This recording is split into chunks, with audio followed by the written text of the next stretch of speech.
No one believed a starving orphan's promise until 20 years later, a helicopter dropped out of the sky and stopped an eviction cold. Back in the far edge of the county where pavement ends and dirt roads start, Loretta Johnson, a black woman with a tired back and a stubborn little farm, spotted a boy near her trees. He wasn't running. He was just standing there, too thin for his oversized shirt shoes split at the seams, eyes flicking like he expected the world to swing first. "What are you doing on my land?" she called. "I'm not stealing," he blurted. I got lost. My name's Ethan." Loretta didn't lecture. She set a plate down, beans, cornbread, nothing fancy, and watched him eat like the food might vanish if he blinked. That night he slept on a folded blanket by the stove. By morning he was still there. By the third day, he stopped asking when to leave. Winters hit hard. When Ethan burned with fever, Loretta sold tools she'd used for years and walked miles for medicine. One night he whispered through a cough, "When I'm rich, I'll pay you back." She gave him a tired smile. "You focus on getting better, baby." Years later, a black sedan arrived. A stern grandfather, Mr. Whitaker, came with legal words and a new life Ethan was supposed to have. Loretta nodded through the ache. "Go," she said. "Don't waste your chance." And then, silence. Until the day the county trucks came for her land and the helicopter came for her heart. Ethan didn't become family with a speech. He became family in the quiet, unglamorous ways, in chores, in routine, in hunger, shared like a secret. Loretta never said, "You can stay." She just started handing him small jobs the way you hand someone a chance to belong. "Carry that bucket. Hold the gate. Sit still while I mend this." And Ethan, still watching for the moment he'd be chased off, did every task like it was rent for breathing. He learned the farm by shadows and sound, when the well handle squeaked, when the hens got loud before rain, when Loretta's footsteps slowed because her knees were screaming. Food stayed tight. Loretta got good at stretching meals without announcing it. "Half a biscuit here. A thinner spoon of beans there." Ethan noticed anyway. So he began acting full, leaving bread on his plate like it didn't matter. Loretta caught him once, eyes narrowing. "Boy, don't play games with me." Ethan looked down. "I'm not." That was the thing he wasn't playing. He was trying to pay her back in the only currency a kid had, small sacrifices no one could brag about. When school officials showed up with forms and questions, and those sideways looks, Loretta stood in the doorway like a wall. She signed what she could, packed extra biscuits in cloth when lunch became a problem. At night, when Ethan's shoes wore thin, she stitched the soles by lamplight needle, biting her fingers until they went numb. Ethan watched it all. He didn't cry. He didn't complain. He just remembered. That first winter didn't just get cold, it got mean.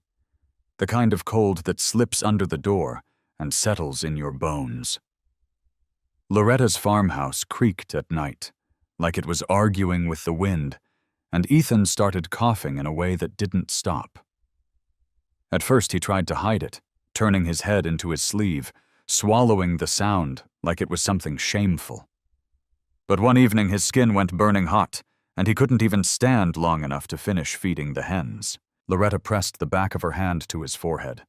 Her face tightened. No panic, just that hard, quiet math poor folks do in a heartbeat. "We're gonna get you fixed up," she said. "Miss Loretta." "It's fine," Ethan rasped. "No, it's not." The next morning she opened the old tool chest, the one that had kept her farm alive for years. Ethan watched from the blanket near the stove as she wrapped a wrench set and a worn shovel in burlap. Her fingers lingered for a second, like she was saying goodbye without words. Then she pulled on her coat and walked down that dirt road toward town shoulders, squared against the wind. When she came back hours later, her boots were dusted with frost, and her breath came in little clouds. She set a paper bag on the table, medicine inside, and poured him water with hands that trembled just slightly. That night, Ethan couldn't sleep. The fever made everything swim, but he could still see her sitting in the chair beside him, refusing to go to bed first. His voice came out small. "When I'm rich, I'll pay you back, I swear." Loretta's eyes softened, tired but steady. She reached over and tucked the blanket higher under his chin. "Hush now," she whispered. "You don't owe me a dime.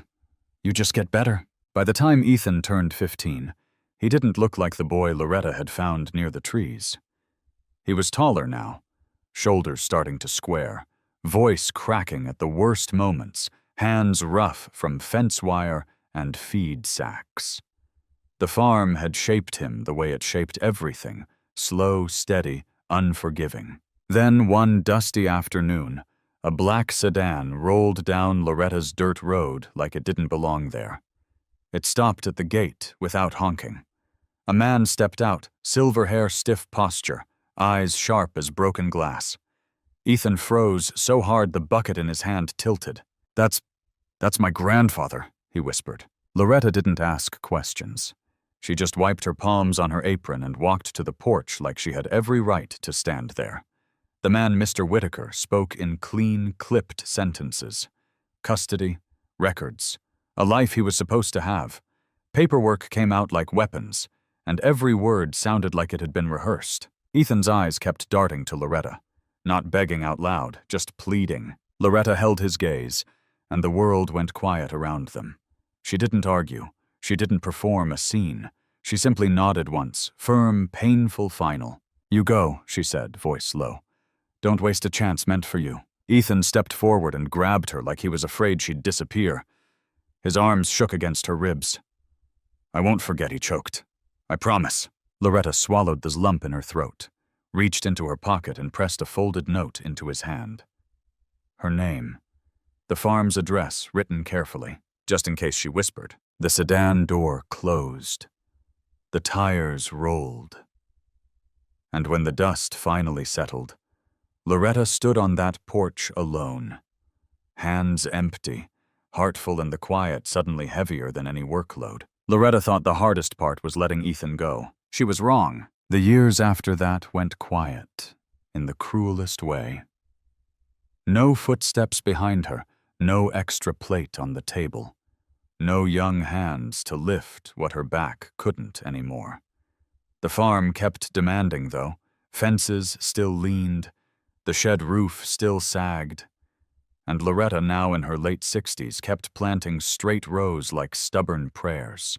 Then the trucks started coming. Not friendly neighbors. Not church folks. Men in clean boots with clipboards and smiles that never reached their eyes. They talked numbers, generous offers, they called them, like her land was just a line on a map. Loretta stared at them over her porch rail. "No," she said. More men came. More letters followed. Words like non-compliant and unsafe stamped in bold, as if ink could erase a lifetime. Inspectors tapped her board, circled her barn, scribbled notes without explaining a thing. When she tried to ask, they answered with shrugs and procedure. At the feed store, folks started talking like it was already over. She should have sold years ago. She can't fight the county. Loretta heard it all. She didn't respond. She just went home and kept working. One evening, a court notice arrived, thin paper, heavy threat. An eviction date circled in red by someone who'd never pulled weeds in August heat. Loretta stared at that calendar until her eyes burned. Then she closed it, like closing a coffin. The morning of the deadline, the air felt wrong, too still, like the land was holding its breath.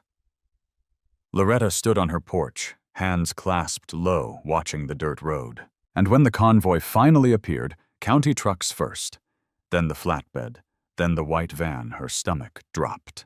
Not fear, not yet, just the sick certainty that the world was about to take what it never earned. The first thing Loretta noticed wasn't the badges. It was how fast they moved, like they'd done this 100 times, and didn't plan on remembering her face. 2 county trucks chewed up the edge of her field tires, spitting dirt onto the first rows of crops. A flatbed idled behind them. Then a white van with tinted windows rolled in like a closing curtain. Engines stayed running. Dust floated up and settled on Loretta's porch steps, on her hands, on the life she'd built, like a quiet insult. The deputy unfolded papers and read without looking at her. Procedure. Non-compliance. Court order. Words meant to sound clean while they cut deep. The inspector clipboard tucked against his chest didn't meet Loretta's eyes. He talked to the deputy instead, like she was furniture. Loretta listened. She didn't beg, didn't argue. When the deputy finished, she nodded once, and that nod was all they needed. Chairs scraped across the porch boards. Boxes were dumped open. A framed photo slipped from a stack and cracked against the dirt with a sharp pop. Nobody picked it up. Someone let out a small laugh, then swallowed it when the deputy glanced over. Across the road, neighbors gathered like they were watching a storm. Arms folded, eyes down. One woman whispered, "It's a shame." Another muttered, "Nothing can be done." No one crossed the fence. Then they carried out the mattress. Something inside Loretta gave way. Her leg buckled. She reached for the pump handle and missed. Her knees hit the ground hard enough to knock the breath out of her. She pressed her palms into the dirt, fingers curling like she could hold the land in place by force. The deputy's voice softened. "Ma'am, you need to move." Loretta didn't answer. Tears came loud and wild because even now, after all these years, the thing she hated most was letting them see her break. Loretta's sobs were still shaking her shoulders when a new sound cut straight through the yard, low. At first, then louder, like thunder dragging metal. A helicopter. The wind hit before the machine did. Papers ripped from the deputy's hands and spiraled into the air. Dust exploded across the field, coating Boots' clipboards and the inspector's clean little smile. Everyone turned at once, neighbors, workers, even the deputy faces tilted up like they couldn't believe what they were seeing. The helicopter dropped down over the far rows and landed hard enough to flatten crops. Then the rotors slowed. The noise fell away. And the silence that followed felt heavier than the engines ever did. A man stepped out, early 40s. Dark jacket, calm posture. The kind of calm that doesn't ask permission. He scanned the scene, the trucks, the scattered boxes, the cracked photo in the dirt, and Loretta on her knees like someone had pushed her whole life over in one morning. His jaw tightened. "What's going on here?" he asked, voice flat, dangerous. The inspector recovered first. "County matter," he said quickly. "Property violations, court order." The man didn't even look impressed. His eyes went to Loretta.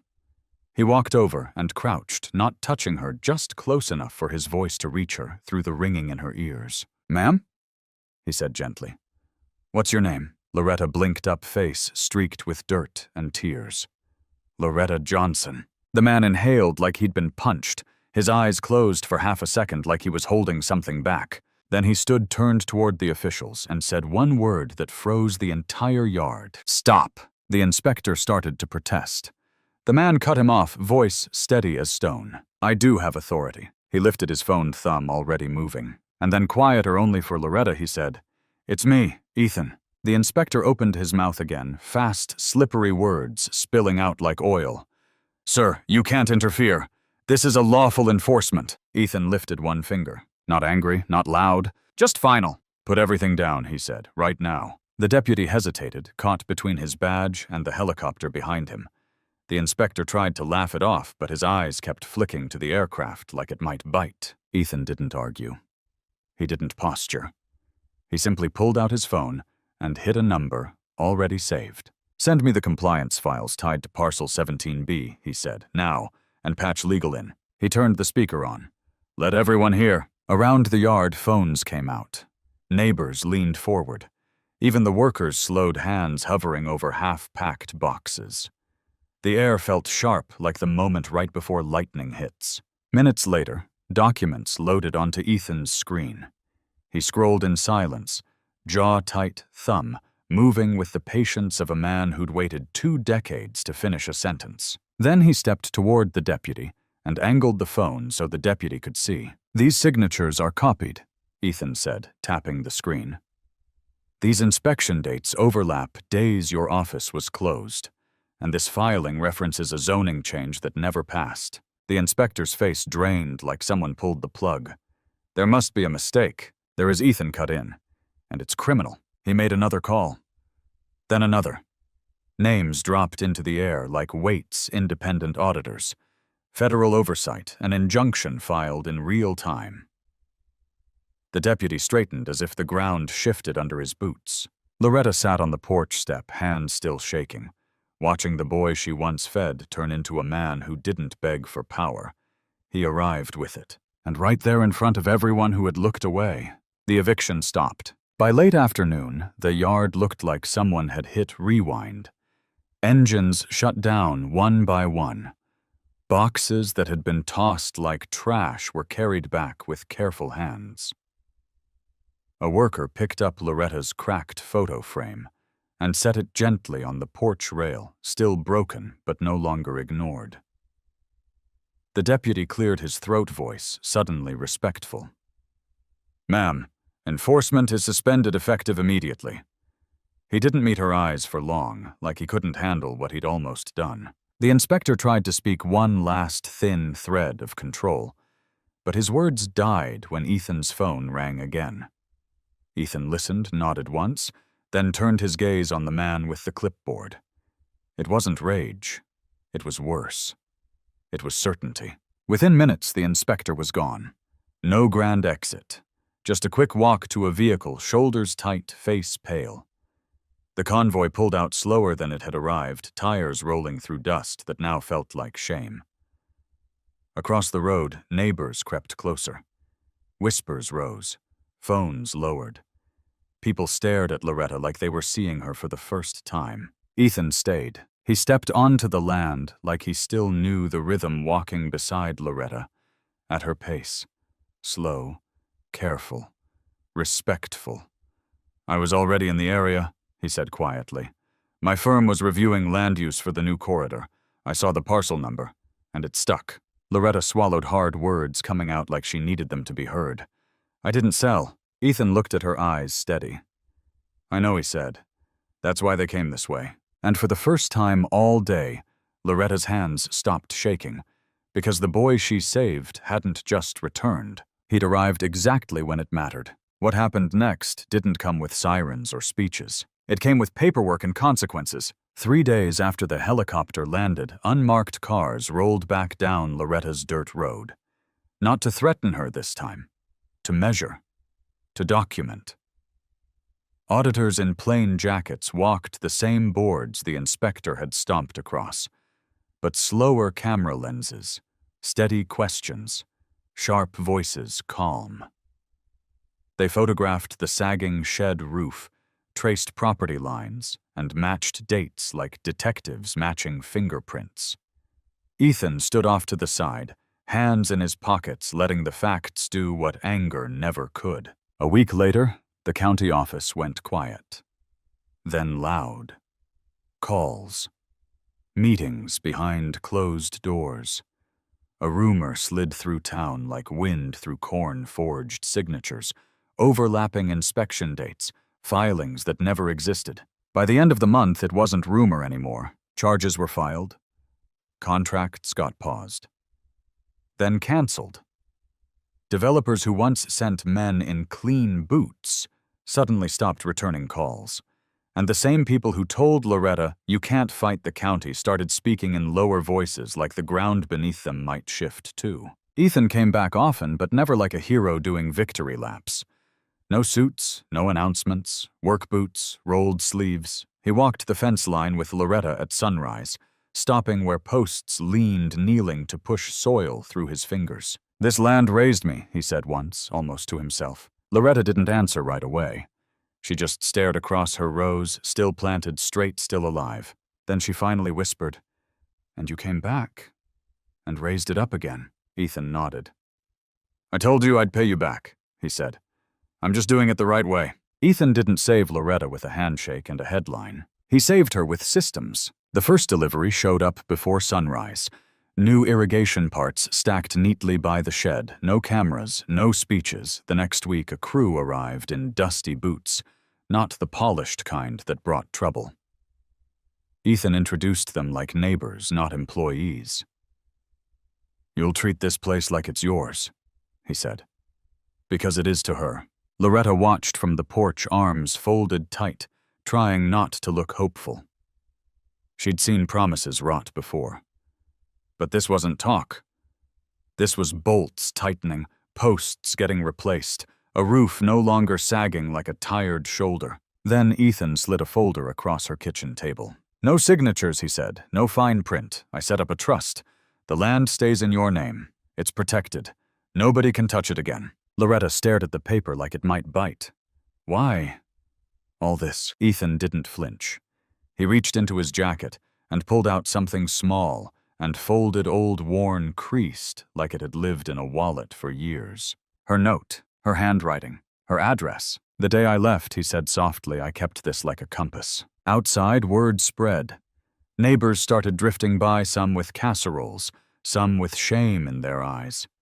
A few tried to apologize without saying the words. Loretta took what felt honest and let the rest fall to the ground.